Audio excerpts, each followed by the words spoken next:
네, 안녕하세요. 알파카입니다. 헬승! 안녕하십니까. 부동산을 구하다 채널의 이기구인데 오늘은 알파카 채널에 참여하게 되었습니다. 네, 젠틀몬스터 앞에 와 있는데 드디어 완공을 했습니다. 짜잔! 와, 진짜 미친 것 같은데요? 네, 젠틀몬스터 사실 규모도 사실 엄청나게 멋있고 건물 짓는 기간도 굉장히 오래 걸렸잖아요. 네. 드디어 완공이 됐고, 사실 젠틀몬스터 하면 제가 추억이 하나 있습니다. 젠틀몬스터 이 부지를 처음에 매입할 때 원래 뒷부지만 샀었어요. 근데 앞에 부지를 살까 말까 고민하는 상황이었거든요. 그때 젠틀몬스터의 모 관계자님하고 제가 여기서 만나서 토론을 한 적이 있어요. 이 앞부지를 살 건지 말 건지에 대해서 고민을 하면서 그래도 저는 좀 사면 좋을 것 같다. 대로변 영향도 받고 너무 메리트가 있을 것 같다라고 제가 의견을 드렸고, 그래서 앞부지까지 추가로 매입을 했습니다. 어떻게 보면 젠틀몬스터의 사옥의 시작을 저도 함께 했던 사람 중에 하나인데요. 그래서 그 앞에 있는 부지를 이렇게 추가로 매입해서 멋있게 다 생겼고, 근데 그때 제가 조언을 하나 더 드렸어야 되는데 못 드린 내용이 있는 것 같아요. 어떤 내용일까요? 바로 여기 부지도 사라고 했어야 되는데 결국에는 이 앞에 건물을 젠틀몬스터가 매입을 못해서 여기 건물을 5억에 4천만 원이라는 임대료를 주고 현재 이런 공간으로 쓰고 있는 상황이 된 거죠. 그리고 여기가 사실 동연무장에서 연결되는 상권 중에 하나거든요. 네. 그 길 같은 경우가 한 2년 전, 3년 전부터 무신사가 들어오고 그러면서 그쪽 지역 자체가 굉장히 많이 개발이 됐고, 최근에는 그 이면의 이면도로 같은 경우도 평당 2억에 가까운 가격에 팔리면서 굉장히 상권이 좋아지고 있는 지역인데, 거기서 여기까지 멀지 않거든요. 그래서 그 사이에 있는 상권들이 조금 연결이 되지 않을까. 사실 여기 오피스 인구도 있지만 관광객들, 또 젠틀몬스터를 이용하는 사람들, 어떻게 우리가 일본 가가지고 아자부다일즈 건물을 보듯이 그런 분들이 굉장히 많을 거 아니에요. 그런 사람들이 이용하는 곳 중에 하나가 바로 성수역인데, 성수역을 사람들이 몇 명이나 이용하는지 아시나요? 한 100만 명? 300만 명입니다.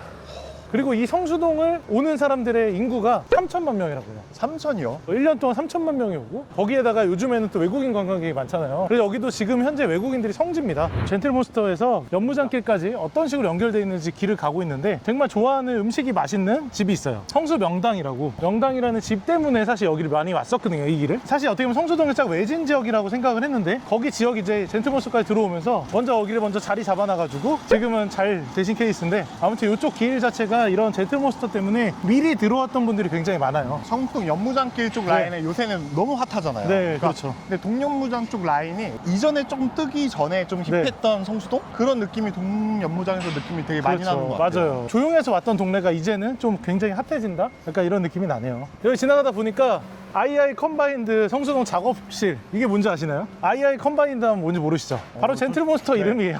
법인 이름이 II 컴바인드입니다. 그래서 젠틀몬스터의 법인명인데, 이쪽에다 지금 건물을 또 땅을 사서 짓고 있는 거죠. 그러니까 즉 여기를 약간 젠틀몬스터 타운을 만들겠다, 약간 이런 느낌이죠. 이 근처에도 이제 투자를 또 많이 하셨으니까 로데오 못지않게 이쪽도 어떻게 보면 젠틀몬스터에서는 땅을 사서 투자를 하는, 예전에는 임대로 많이 들어왔던 걸 이제는 땅을 사서, 우리가 가장 생각하는 거 있잖아요. 사옥을 할 거면 사서 해라, 약간 그런 마인드가 가장 어떻게 보면 적합하게 적용되고 있는 회사 중에 하나가 젠틀몬스터라고 볼 수 있습니다. 근데 이쪽 진처가 뭐 사실 되게 조용한 동네인데, 여기가 이제 이런 식으로 개발이 되면서 이쪽도 많이 확장을 할 것 같다는 생각이 듭니다. 요새 성수동의 대표님 계속 신고가 막 갱신하고 연무장길 물건은 나왔다면 바로 사라지잖아요. 네. 앞으로도 이렇게 신고가 네. 계속 갱신될지 아니면 좀 꺾일지 어떻게 보세요? 제가 올 초에 그 성수동에 대해 전망했던 거 기억나는 거 있으세요?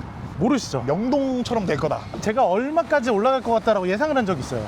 우리 유튜브 보신 분들 많이 알 텐데, 이것도 퀴즈로 맞추면 너무 시간이 지나니까 제가 진짜 감히 예상을 드리면 4억까지는 갈 것 같습니다. 갈 수밖에 없는 요인이 많다고 생각들어요. 연무장길 사옥은 2025년에도 충분히 이루어질 만한 일이고, 사실 저는 내심 5억까지는 충분히 보고 있다라고 이야기를 했었거든요. 네. 근데 지금 그대로 가고 있죠. 평당 3억 5천까지 갔고, 지금 호가 4억이잖아요. 그래서 저는 성수동이 아직까지 전성기는 안 왔다. 이제 전성기의 시작이지, 아직 전성기 뭐 꼭대기까지 찍었다라고 말하기에는 아직은 더 짓고 있고 투자하고 있는 것들이 많기 때문에 훨씬 더 조금 시간이 더 걸릴 것 같다는 생각을 합니다. 대표님, 그러면 성수동 보시는 분들 중에 네. 연무장 메인은 이제 좀 비싸서 좀 들어가기 좀 어려운 분들 네. 계시잖아요. 그러면 상대적으로 북성수나 네. 동쪽 연무장 쪽 라인까지는 조금 아직 그렇게 많이 올라오진 않았잖아요. 네. 북성수 vs 동성수. 동성수가 훨씬 좋죠. 지금 그냥 현재 스코어 자체가 동성수가 훨씬 성공했고, 약간 그런 것 같아요. 2호선 라인 자체가 지상철이잖아요. 그러니까 확실히 그 지상철이 뭔가 진짜 확실하게 단절을 시키는 무언가가 있는 것 같아요.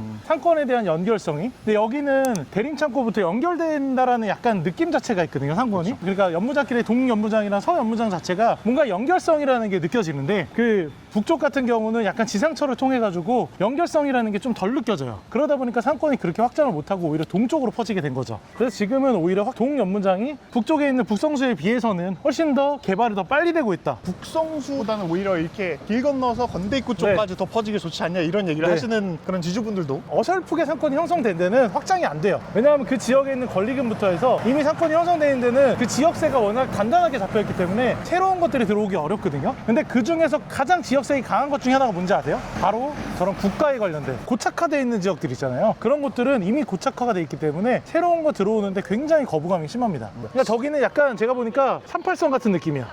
딱 진짜 저기 갈라서가지고 저쪽과 이쪽은 좀 많이 다른 느낌이라고 볼 수 있겠죠. 저는 그래서 저 동쪽보다는 오히려 북성수가 더 개발될 확률이 높다라고 생각을 합니다. 네, 사실 여기가 지금 여기 보다시피 이런 식으로 1, 2층짜리 원래 주택도 많고 여기 오뚜기 슈퍼가 되게 약간 노포라고 하고 가고 막 이랬거든요. 이쪽에 가면 삼겹살도 굉장히 오래된 집 있고 굉장히 노포 막 이런 스타일로 가까웠던 동네인데 여기 지역이 이제는 또 엄청나게 시세가 올라서 지금 평당 2억이 넘으니까 격세 지감입니다. 네, 무신사를 통해 가지고 이쪽 자체가 이런 패션의 거리로 완성이 돼가고 있다라고 볼 수 있겠네요. 사람들이 대부분 다 그런 게 있어요. 물론 뭐 상권을 다 발전적이고 다 성장한다라고만 볼 수는 없는데 대체적으로 약간 내가 가지고 있는 사람들은 더 클 거라고 얘기하고 내가 가지지 못한 사람들은 어디서 죽을 거라고 이야기들 많이 해요. 그래서 그런 상황에 대해서 더 냉정하게 바라볼 수 있는 게 중요하다는 생각이 듭니다. 그리고 내려가면 그 더 네이처 홀딩스라고 그 회사에서 건물을 처음 매입할 때 평당 1억 9천에 샀거든요. 그 당시에 사람들이 다 왜 이렇게 비싼 가격에 사?